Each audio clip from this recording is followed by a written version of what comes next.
Hola. En el vídeo passat, pronoms febles 1, vaig fer una introducció als pronoms febles fent servir frases d'exemple que contenien redundàncies que es podien evitar fent servir pronoms. Després també vam veure quina posició prenen els pronoms respecte al verb.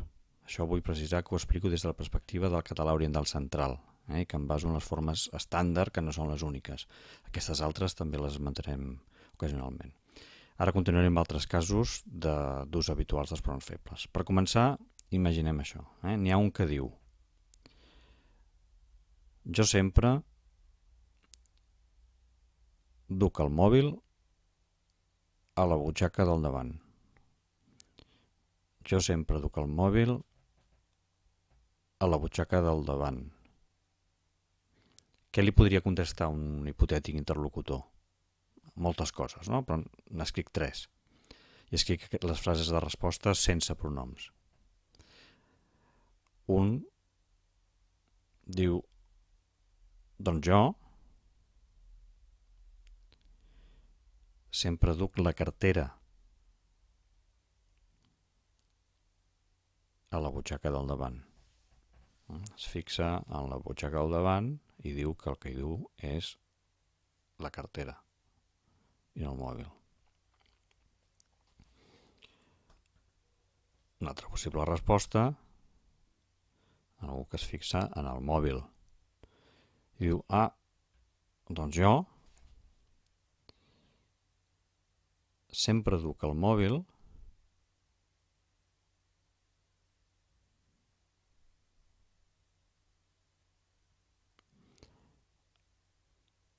a la bossa. Sempre duc el mòbil a la bossa. I després imaginem que hi ha una tercera persona que fa el mateix que l'altre. Diu: no, jo també duc el mòbil a la butxaca del davant.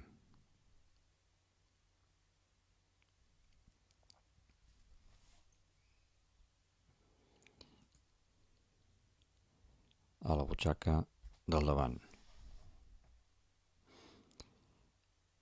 Veiem que dels complements que hi ha a dalt, al mòbil i a la butxaca del davant, la frase 1 què fa? La frase 1 repeteix a la butxaca del davant. Ho subratllo.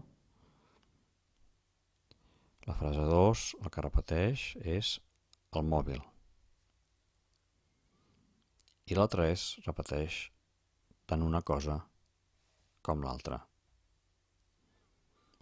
I el que faré serà escriure aquestes frases en pronoms, lògicament substituint el complement repetit per un pronom. El primer equivaldria a dir: doncs jo sempre hi duc la cartera.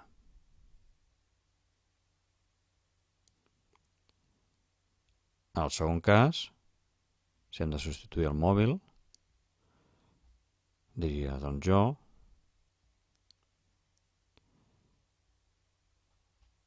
sempre el duc a la bossa. I el tercer el substitueix tots dos. Diu: sí, jo també li duc. En el primer cas, el pronom i es refereix al complement de lloc, a la butxaca del davant. El segon és el complement directe, el mòbil, i en el tercer cas, el li, que substitueix tots dos pronoms.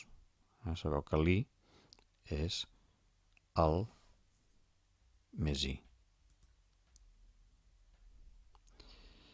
Bé, amb això què veiem? Per què hem fet això? Doncs això ho hem fet perquè veiem que, segons el que ens interessi remarcar, el que repetim i el que substituïm canvia. En cap dels 3 casos hi ha ambigüitat, s'entén perfectament el que es vol dir. Si tenim 2 complements, en podem substituir un, l'altre o tots 2. I ara també ens podríem preguntar, potser algú es podria preguntar si la frase 3, en comptes de dir jo també li duc, podria dir simplement jo també, o bé, jo també el duc.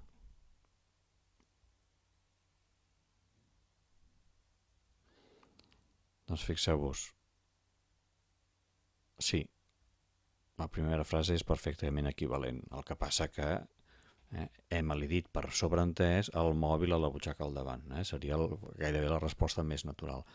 La diferència de dir jo també li duc és per recalcar que el mòbil a la cartera. En canvi, jo també el duc no, perquè jo també el duc podria ser una resposta a la pregunta jo duc el mòbil, i tu? Diu, jo també el duc. Però clar, aquí està sobreentès a sobre. Aquí no hi ha referència explícita al lloc com el cas 3. Per tant, veieu el contrast entre jo també li duc i jo també el duc.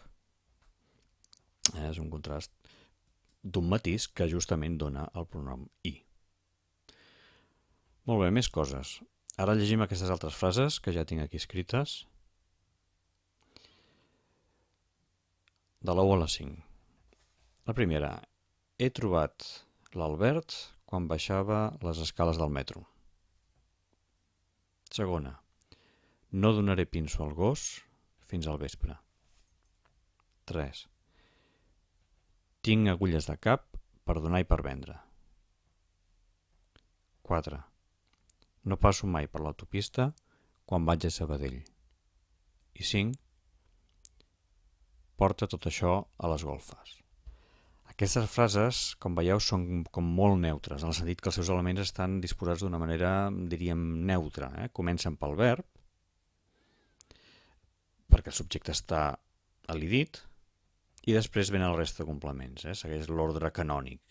Subjecte, al·lidit, verb i complements. He trobat, donaré, tinc, passo, porta. Ara, resulta que el més habitual és alterar aquest ordre i posar al començament una part de la frase al complement que volem recalcar. Moltes vegades no parlem d'aquesta manera neutra, sinó que destaquem un dels elements i, per tant, per destacar-lo el posem al començament. Imaginem que transformem aquestes frases d'aquesta manera. Comencem la primera dient l'Albert. Quan he trobat l'Albert quan baixava les escales, diem l'Albert. Al segon cas podem dir el gos. Al tercer cas, d'agulles de cap, passem al complement al començament. Al quart, podem posar per l'autopista, també podríem posar a Sabadell, però en aquest cas recalquem per l'autopista. I ara després les completarem, aquestes frases. I la cinquena, podem dir tot això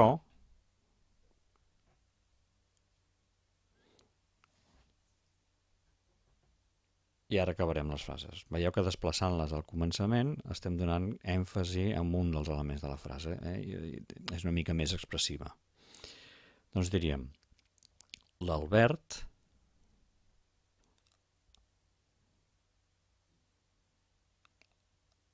l'he trobat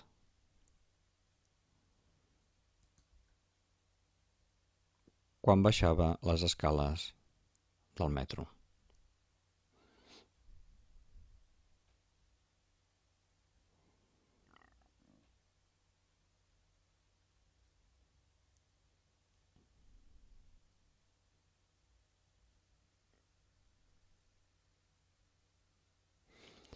El gos no li donaré pinso fins al vespre. D'agulles de cap en tinc moltíssimes. D'agulles de cap en tinc per donar i per vendre.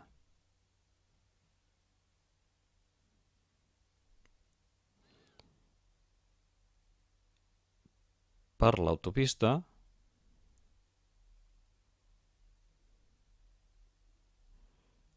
no hi passo mai quan vaig a Sabadell.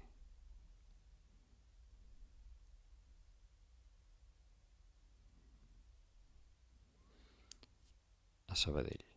I la cinquena, sisplau, tot això porta-ho a les golfes.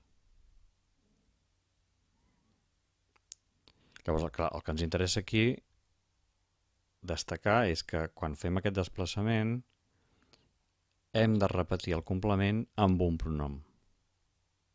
Hi ha una espècie com de redundància. El la del l'he trobat es refereix a l'Albert. El li del li donaré es refereix al gos, que ja l'hem dit. En es refereix a d'agulles de cap. I es refereix per l'autopista.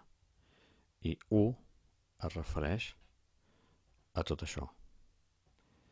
Veieu que també hi posem la coma, s'ha de posar sempre la coma en fer aquest desplaçament. Doncs sobretot en llengua parlada, als registres informals, aquesta dislocació del complement amb repetició a través d'un pronom és el més habitual del món. Molt bé, ara fixem-nos en les frases 5 i 6 per fer un altre tipus de redundància pronominal, que és parenta de la que hem fet abans. En comptes de dir porta tot això a les golfes o tot això porta-ho a les golfes, podríem dir, per exemple, escolta, porta-ho a les golfes, tot això.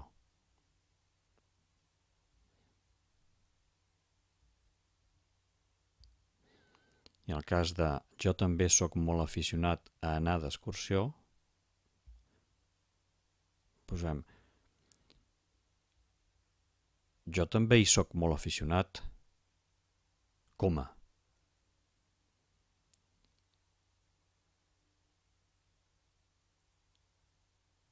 A anar d'excursió.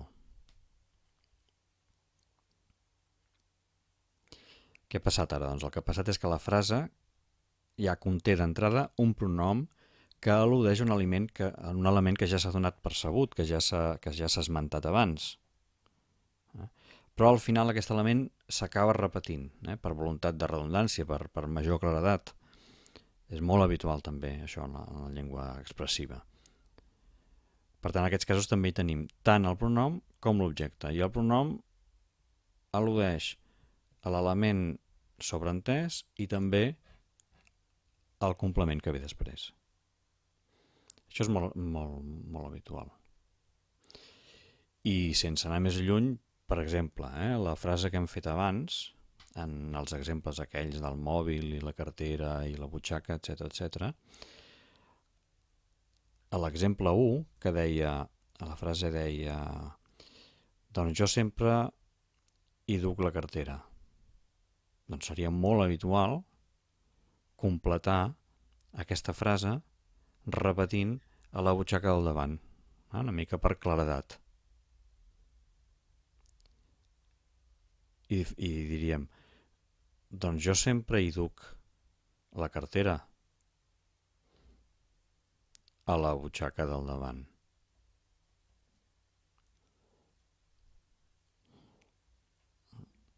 Per tant, tenim aquest i que es refereix a la butxaca del davant de la frase anterior, però després ho repetim perquè no hi hagi cap dubte. Veieu? Aquest i es refereix a la butxaca al davant de la frase anterior, però també a la repetició d'ara. Totes dues formes són correctes, però una potser és més expressiva, és més col·loquial que l'altra. La llengua sempre està plena de redundància, sobretot no us deixeu la coma. La coma que aquí és i allà no. Aquesta és la gran diferència. I doncs ja està. En aquest vídeo hem vist sobretot els pronoms que apareixen quan alterem l'ordre de totes les frases o quan redundem per aclarir. Si en el proper veurem algun dels que s'anomenen verbs pronominals, uns que duen sempre un pronom associat, que el duen ja a l'infinitiu.